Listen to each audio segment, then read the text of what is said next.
Baik teman-teman semuanya ya, kita barusan sudah selesai mengajukan pendaftaran PK kita, sudah diproses, tinggal kita ambil aktanya, tapi semua persyaratan sudah kita penuhi, ya kan?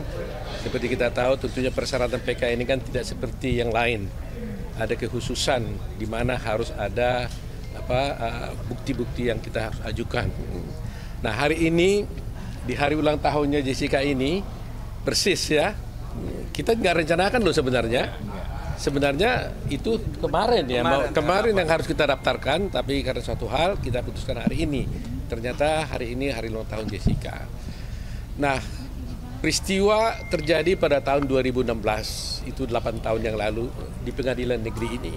Itu mungkin Jessica sedikit agak tegang karena dia dulu datang sini selalu dengan baju putih ya, Jess ya. Dengan baju putih, dia bilang tadi saya waktu di mobil, dia bilang, waduh Om gimana, ini 8 tahun lalu saya agak sedikit trauma juga lihat pengadilan katanya. Tapi saya bilang kan suasananya kan berbeda. Dulu kan Anda dalam posisi ditahan, hari ini dalam posisi sudah bebas. Nah, seperti yang saya katakan tadi, kita memang menghadapi suatu pergumulan serius sebenarnya tentang rencana PK ini. Karena apa? Karena faktanya kan Jessica kan sudah di luar, sudah tidak ditahan lagi. Sehingga secara badan, secara jasmani dia sudah bebas. Tetapi rupanya Jessica tetap mengatakan bahwa selama masih ada kesempatan yang diberikan oleh undang-undang atau hukum kepada saya untuk mengajukan PK, saya akan gunakan kesempatan itu, dia bilang. Nah hari ini kita gunakan kesempatan itu karena ingin dia membuktikan dia tidak merasa melakukan perbuatan, tapi faktanya kan dia dihukum.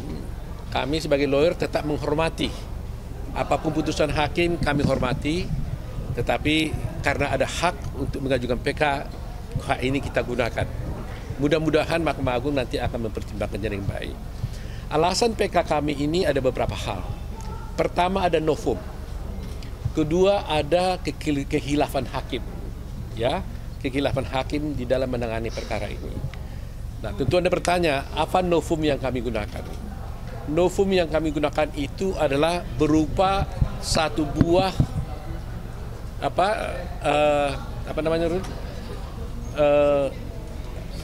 semacam flash disk ya. Satu buah flash disk berisi rekaman kejadian ketika terjadinya tuduhan pembunuhan terhadap Mirna, yaitu di Oliver, ya kan? Sebagai latar belakang buat kita supaya ingat bahwa Jessica ini diadili dengan tidak ada satu saksi pun yang melihat bahwa dia memasukkan racun ke dalam gelas. Satu orang saksi pun tidak ada. Tetapi pada waktu itu diputarlah CCTV yang ada di restoran Oliver. Nah, inilah menjadi dasar, jadi petunjuk bagi pengadilan untuk menghukum Jessica ini. Ya, jadi dasarnya itu. Kalau CCTV ini tidak ada, dia tidak akan bisa dihukum karena tidak ada saksi pun yang melihat. Pertanyaannya apa kaitannya dengan CCTV ini? Sejak semula di persidangan dulu pun kami sudah dengan tegas menolak CCTV ini diputar dengan alasan kami tidak melihat bukti bahwa dari mana sumber diambilnya CCTV ini. Tidak ada dokumen atau bukti yang mengatakan ini diambil dari dan dengan cara yang sah.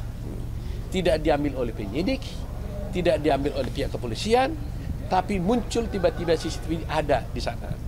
Bahkan dekodernya tempat CCTV adanya, itu waktu kami minta diperiksa pun dalam keadaan kosong. Nah, atas dasar itu kami melihat ternyata pas suatu peristiwa ada suatu tayangan CCTV itu ada dimiliki oleh seorang bernama siapa bapaknya? Darmawan Salihin. Darmawan Salihin ini adalah ayahnya Mirna. Dia waktu itu di TV One ketika wawancara dengan Karni Elia, dia mengeluarkan CCTV ini. Dia mengatakan bahwa ini adalah CCTV yang ada di Oliver dan tidak pernah ditayangkan di persidangan. Dan ini disimpan sama dia. Artinya, berarti seluruh rangkaian CCTV itu sudah terpotong-potong. Tidak utuh lagi pasalnya. Kalau ada pokoknya rekaman dari jam 6 sampai jam 6, ada yang hilang di dalamnya. Nah, salah satu diantaranya adalah yang diambil oleh bapaknya, yang itu Darmawan Salihin. Dan kami beruntung dan terima kasih kepada TV One, Pak Karni Elias, kami diberikan bukti ini secara resmi. Dan inilah yang kemudian kami analisa. Jadi pertama, tanpa melihat isinya pun sebenarnya kita sudah dapat simpulkan bahwa berarti rekaman CCTV yang diputar di pengadilan itu sudah tidak lengkap lagi. Kalau sudah ada yang terambil secara tidak sah, berarti potensi yang lain pun sudah ada mungkin yang diambil. Jadi tidak lagi tersambung, ada yang terputus. Nah, atas dasar ini kami analisalah semua fakta-fakta ini. Nah, kemudian seperti kita katakan, novum itu kan suatu fakta yang sebenarnya sudah ada pada waktu itu, pada waktu sidang dulu, tetapi kami tidak temukan. Itu prinsip novum. Nah, tadi saya katakan tadi ada CCTV, rekaman CCTV yang diambil dari Oliver dan tidak pernah diputar di dalam persidangan, sehingga menjadikan semua perkara ini menjadi absurd. Gitu. Nah, kedua, akhirnya kami menyelidiki lagi, kami menemukan dan menggunakan ahli. Terus terang aja kami menggunakan ahli itu Rizwan Syarifal. Kami selalu mengatakan ternyata CCTV yang diputar di persidangan ini, kami katakan ada dugaan rekayasa. Rizwan Syarifal tidak mau mengatakan dugaan, dia mengatakan itu rekayasa. Tapi karena dia ahlinya, dia harus membuktikan. Kami masih tetap mengatakan ada dugaan rekayasa. Bagaimana dugaan rekayasa yang bisa terjadi adalah begini, bahwa ada dulu di sana itu ada dua ahli yang diajukan oleh pihak penyidik, di pihak kejaksaan. Namanya satu Christopher, satu lagi M. Nuh. Ya kan?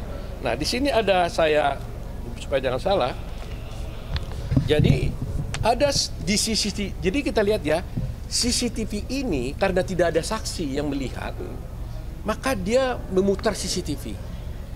Khususnya fokusnya itu di meja 54 tempatnya Jessica minum dan duduk waktu itu minum. Nah, adalah di sana itu namanya CCTV 7. Ya, kan banyak sekali CCTV. Kita bicara dengan CCTV 7. Di bab Christopher mengatakan bahwa sebenarnya CCTV yang dia lihat itu adalah high definition. Maksudnya standarnya tinggi. Bahkan dikatakan itu 1920 kali 180 pixel. Itu yang dari Christopher. Tetapi apa yang terjadi di keterangannya M. Nuh, dan ini yang kita lihat diputar di Nurul, ya, mana Nurul? Diputar di persidangan itu sudah berubah, sudah menjadi standar definition. Artinya kualitasnya menurun. Yang tadinya 1920 tinggal separuh, menjadi 960 kali 576 pixel. Apa yang terjadi dengan ini? Jadi bayangkan aja, kualitasnya sebenarnya high definition, tapi ditayangkan itu sudah berubah menjadi standard definition sehingga kabur. Disinilah mulai terjadi, karena kekaburan ini akhirnya kan hakim kan jadi nggak bisa melihat yang sebenarnya, dituntunlah. Ya ini kan, inilah yang dipersoalkan di sana pada waktu itu. Ada yang mengatakan Jessica memindahkan centerpiece, ya, di meja. Jessica memindahkan paper bag, jadi disediakan Jessica mengambil sesuatu dari tas, masukkan ke gelas, ya, dan kemudian paper bag memindahkan paper bag dari kursi dan sebagainya. Inilah yang menjadi ditayangkan seakan-akan, karena kekaburan ini nggak ada yang tahu apa yang sesungguhnya yang terjadi lagi. Nah, akhirnya ahli ini menceritakan kepada hakim, inilah ini. Jadi tafsirnya si ahlinya jadinya. Tidak lagi kita melihat langsung apa yang terjadi di CCTV itu. Mestinya kalau CCTV kan tanpa diterangkan pun kan cukup kita lihat apa yang dilakukan dengan apa yang terjadi di CCTV. Nah, kekaburan ini yang dipakai. Dan kita bisa buktikan nanti dengan ahli si Resmond bahwa ini terjadi perbedaan. Saya pakai istilah normatif, ada yang berbeda antara Christopher dengan M. Nuh dan yang diputar dengan yang aslinya. Tapi Risman mengatakan itu rekayasa. Karena seharusnya high definition, kenapa menjadi standard definition? Seharusnya 1920 kali 1080 pixel, kenapa menjadi 160 kali 576? Nah, ini salah satu. Contoh yang kedua lagi ya, untuk memperjelas saja, di CCTV 9 itu ada 2 segmen, dipotong menjadi 2 segmen. Itu pada segmen pertama jam 15.35 dan jam 16.59. Ini waktu VIC disajikan. Ingat itu gelas itu, Vietnam Ice Coffee itu disajikan itu pada jam itu. Pada waktu disajikan itu dia standarnya itu adalah high definition. Ini bukan keterangan kami loh. Ini keterangan ahli yang diajukan oleh jaksa. Cuma baru kami temukan sekarang perbedaan itu. Dulu sudah ada ini, tapi baru kami temukan sekarang. Nah, di segmen kedua di jam 16.59 dan di jam 18.25 waktu setelah VCVIC telah diminum oleh Mirna, terjadilah penurunan kualitas daripada CCTV ini. Akhirnya apa yang terjadi? Si ahli toksiologi akhirnya melihat warna yang berbeda-beda. Di sini seakan-akan berbeda gara-gara dimasukkan sesuatu katanya. Padahal perbedaan warna ini bukan karena gelasnya yang berubah warna, tapi karena kualitas gambarnya yang berbeda. Ya, kalau Risman mengatakan yang tadinya high definition diturunkan menjadi standard definition. Nah, kami masih mengatakan dugaan, tapi kalau Risman mengatakan itu adalah penurunan kualitas resolusinya, ya kan? Jumlah yang seperti ini ada 37. Ada 37 gambar yang berubah. Ya, yang aslinya high definition kemudian berubah menjadi standard definition.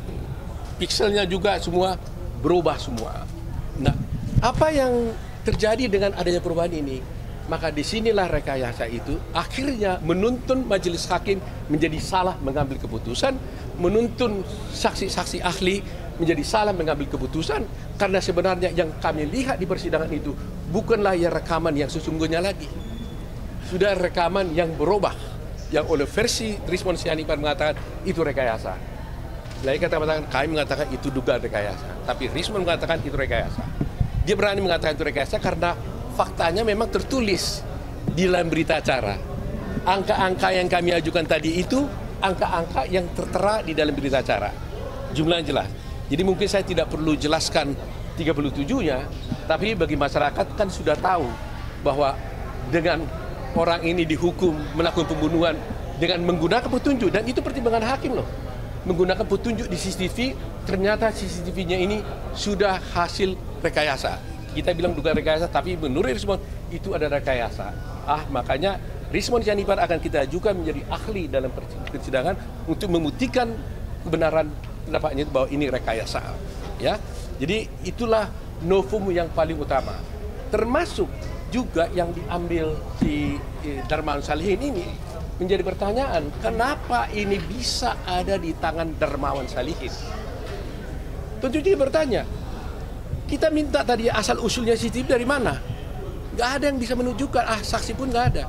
Tapi pertanyaan kita, kenapa itu ada di tangan Darmawan Salihin? Padahal isi CCTV yang ada di Oliver. Kalau itu diambil oleh penyidik, kenapa bisa di tangan Darmawan Salihin? Dan itu pengakuan dari Darmawan Salihin yang ada dalam rekaman pembicaraan wawancara antara Darmawan Salihin dengan Karni Ilyas. Dan itu fakta yang ditonjolkan. Ya, memang selalu begitu kan. Mungkin Tuhan memberikan jalan kepada Jessica. Kok tiba-tiba dia keluarkan?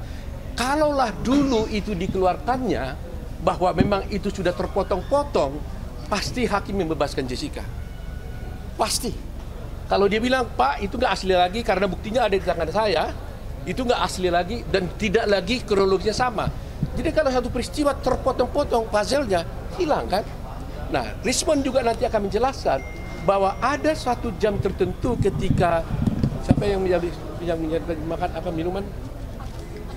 Agustinus dan yang buat itu Rangga. Nah, di situ di proses Rangga membuat kopi itu ada terhilang juga beberapa CCTV-nya. Jadi ada peristiwa-peristiwa sebenarnya yang ada, tapi oleh Riz mengatakan ini hilang nih, gitu, terhilang dia. Kenapa? Kalaulah itu muncul, mungkin kita tahu apa yang sesungguhnya terjadi.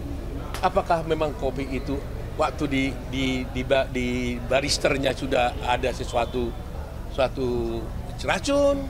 Apakah di Agus Riono? Tapi dengan hilangnya peristiwa ini menjadi cukup dugaan buat kita untuk membuktikan bahwa bukan Jessica yang melakukannya. Jadi ini salah satu, tapi peristiwa ini ada 37. Saya tidak mungkin perlu jelaskan di sini 37-nya, tapi cukup bagi kita untuk meyakini bahwa CCTV itu adalah sudah ada, kami sudah ada hasil rekayasa berdasarkan keterangan Rismond, dan mudah-mudahan ini kami bisa buktikan di dalam persidangan. Nah, kedua, di samping novum tadi, kami juga mengajukan alasan kekeliruan hakim. Begini ya, ini saya minta ini juga wartawan bisa menyebarluaskan informasi ini. Karena hanya dalam kasus Jessica inilah ada dituduh dia bersalah melakukan pembunuhan dengan racun tanpa korbannya tidak diotopsi.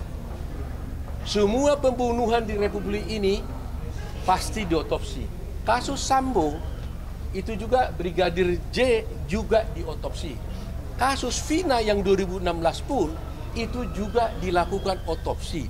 Yang lain-lain juga dilakukan otopsi. Yang kemarin juga yang korban-korban ya Vina dan juga yang penjual goreng dan sebagainya, semuanya diotopsi. Pertanyaan saya, kenapa hanya satu-satunya Jessica dihukum tanpa otopsi? Adil nggak ini? Adil nggak? Kenapa? Nah, oleh karena itulah saya sebagai pengajar, saya mengajar kepada mahasiswa saya. Setiap mahasiswa saya bertanya, apakah otopsi mutlak diperlukan terhadap pembuktian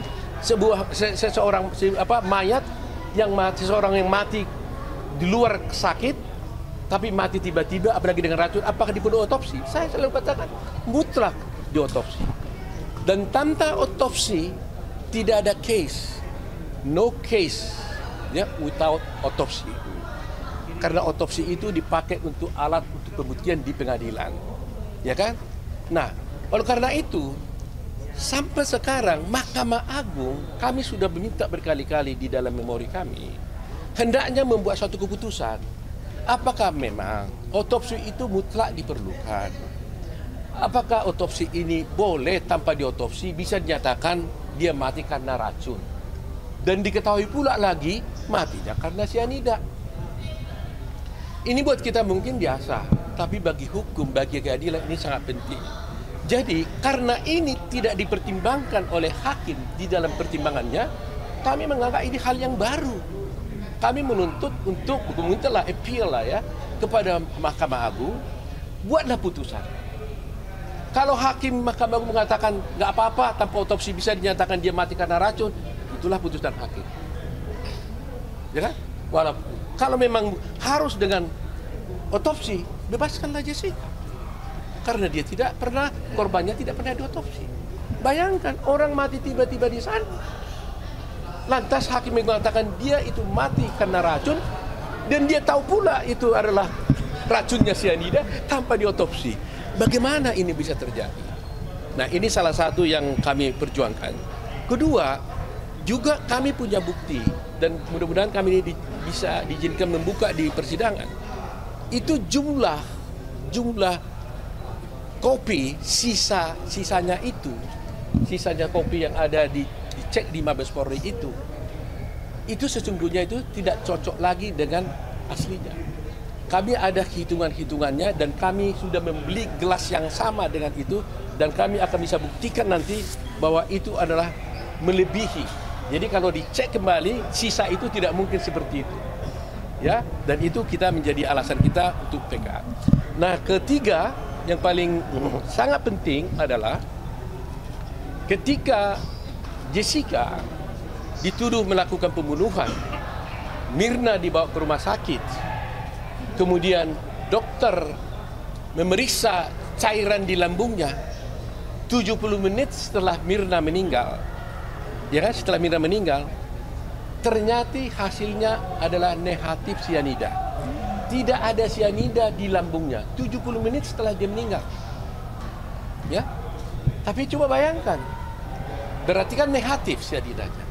3 hari kemudian, setelah diformalin, bahkan akan mau dikubur lagi nanti Mirnanya, diperiksa kembali lambungnya, dinyatakan ternyata ada sianida 0,2 miligram. Pertanyaannya, mungkin nggak dari tiada menjadi ada? Orangnya udah mati. Kalau orangnya sudah mati, maka dari adanya, kalau ada tadinya di sana sianida, bisa hilang karena dia mati, karena waktu. Tapi kalau umpamanya dia sudah mati, di sini adalah sianidanya tidak ada, diperiksa 70 menit, 3 hari kemudian kok ada, itu dari mana jalannya? Bagaimana bisa dari tiada menjadi ada? Nah, inilah yang gak pernah dijawab oleh Mahkamah Agung. Jadi kami meminta berMahkamah Agung, tolong jelaskan apa pendapat Mahkamah Agung tentang ini. Apakah Mahkamah Agung percaya bahwa orang sudah mati bisa bertambah cairan di tubuhnya dari luar? Atau dari mana? Bisa dijelaskan. Karena di dalamnya waktu 70 menit tidak ada sianida itu. Kok tiba-tiba 3 hari kemudian jadi ada? Dari mana? Nah, itulah yang ingin kami jelaskan. Jadi masih banyak ya yang dulunya sudah ada, tapi kami tidak mengajukan ini karena tidak dipertimbangkan. Dari kalimat kuncinya adalah semua ahli yang kami ajukan dalam persidangan dulu, baik yang dari Melbourne, baik dari Sydney, baik dari Indonesia, baik dari Gold Coast ya, si Beng Beng Ong ya, itu satu pun tidak pernah dipertimbangkan. Nggak pernah pertimbangan. Seharusnya putusan yang benar haruslah memberikan pertimbangan yang cukup. Kalau dipertimbangkan, dia tolak kesaksian itu haknya Mahkamah Agung. Saya tidak setuju dengan ini kata. Tapi ini nggak pernah dipertimbangkan. Yang dipertimbangkan hanyalah dakwaan daripada jaksa. Nah, ini adalah suatu kesalahan. Kalau begitu, apa gunanya kami ajukan ahli-ahli itu?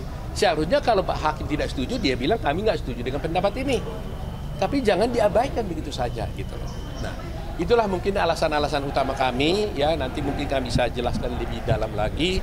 Tapi tujuan kami di sini adalah bahwa selalu mencari keadilan ya. Jadi kami di sini sebagai lawyer memberikan akses to justice ya. Akses kepada Jessica untuk mendapatkan keadilan, dan itu adalah tugas kami. Ya. Terima kasih kawan-kawan semuanya ya. Ada pertanyaan? Berarti tim kuasa hukum Jessica artinya mempunyai data video CCTV keseluruhan yang selama ini diduga terpotong. Keseluruhannya berarti diduga. Jadi gini, kita minta dulu, kan nggak pernah dikasih. Termasuk Christopher dan Emnu waktu mereka bersaksi nggak dikasih. Tapi akhirnya kami melihat dari keterangan ahli mereka sendiri, kalau itu dibaca dan diterjemahkan kepada CCTV, terbaca itu semuanya. Terbaca gitu loh ya. Walaupun CCTV-nya semuanya tidak dapat. Ya kalau melalui tayangan televisi kita sudah dapat. Melalui tayangan Ice Cold ya juga tidak dapat, ya kan. Tetapi kan karena kami tidak dapat, kami menerjemahkan semua CCTV itu dari berita acara yang diterangkan oleh Emnu dan juga oleh Christopher. Iya. Anda mungkin yang tahu lah soal itu ya. Kita nggak dalam posisi untuk mengatakan siapa yang melakukan rekayasa, tapi yang pasti kami menduga itu rekayasa. Ahli kami mengatakan itu bukan dugaan, tapi itu udah rekayasa. Versinya respons Pak. Gitu. Apakah menggugurkan putusan hakim atau apa? Ya, kita butuhkan kalau permohonan kita kan dengan adanya bukti-bukti ini. Kalau tadinya ini hakim tahu bahwa itu rekayasa, maka pasti dong hakim membebaskan dia. Jadi permintaan kami supaya dia dibebaskan dan tidak terbukti melakukan tindak pidana pembunuhan yang dituduhkan kepada Jessica. Ya dipulihkan lah. Seperti saya katakan, walaupun Jessica udah di luar, tapi kan harus dipulihkan kan harkat martabat dia kan sebagai warga negara biasa. Coba bayangkan 28 tahun dia dulu umurnya, sekarang sudah 36 tahun. hilang 8 tahun di penjara. Dan kalau tidak ada PB, bayangkan aja 20 tahun hilang masa depannya dia. Mengerikan juga kan. Untuk penegasan berarti kalau tadi dikatakan tidak ada otopsi seharusnya batal demi hukum gitu. Ya, kalau tidak ada otopsi, tidak ada kasus itu. Bahkan Krishnamurti sendiri juga mengatakan, kita bisa nonton di film Ice Cold itu. Dia bilang, no autopsy, no case. Dan saya, ketika saya pergi juga pada ahli di luar Melbourne, semua ahli saya yang di Melbourne Sydney mengatakan itu, saya pergi ke Singapura juga, mereka mengatakan, kalau tidak ada otopsi, itu tidak ada kasus, tidak ada case. Sehingga dia bilang, kenapa ini menjadi kasus? Otopsinya nggak ada. Dan kita bisa lihat kan, Sambo diotopsi, Vina diotopsi, yang lain-lain juga diotopsi gitu. Jessica, kemarin kamu sudah menerima keadaan, sekarang berubah pikiran sampai harusnya mengajukan peninjauan kembali. Apa yang membuat kamu berubah pikiran? Sebenarnya saya bukannya berubah pikiran ya, tapi ya ini lihat kamera. ya sebenarnya saya tidak berubah pikiran, cuman ya satu-satu aja hal yang harus diselesaikan dan saat ini waktunya saya rasa tepat untuk mengajukan PK itu aja.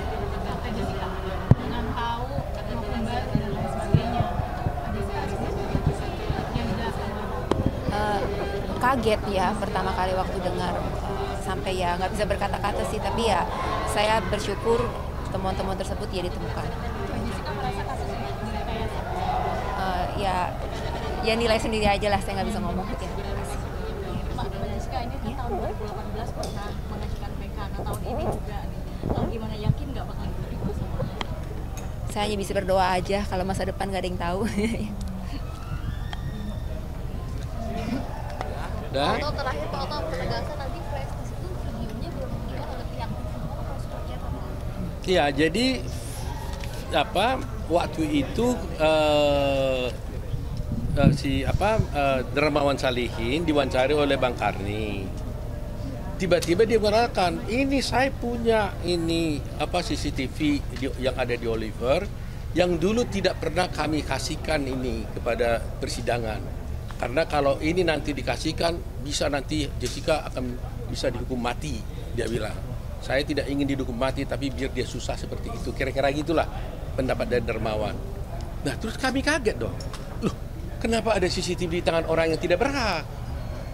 Kenapa ada CCTV ada di tangan orang lain? Mestinya kan ada di tangan penyidik. Nah, kalau begitu selama ini, persidangan kita ini nonton apa nih? Kok ada di tangan orang, ada yang tidak di tangan orang? Berarti nggak benar lagi dong skenario-nya ini semua ini. Alur ceritanya gitu. Atas dasar itu kami memohon kepada TV One, dengan kebaikan TV One kami diberikan bukti itu, dan itu akan kami serahkan nanti di persidangan. Syukur dari TV One mau datang untuk bersaksi, tapi kalaupun tidak, kami sudah menjawab tanda terima bukti itu, bahwa itu benar dari TV One. Itu. Ya, saya Berimarku televisi kan harus mencari keadilan kebenaran kan. Jadi terima kasih buat TV One, Bang Karni khususnya. Ya, terima kasih. Ya, terima kasih.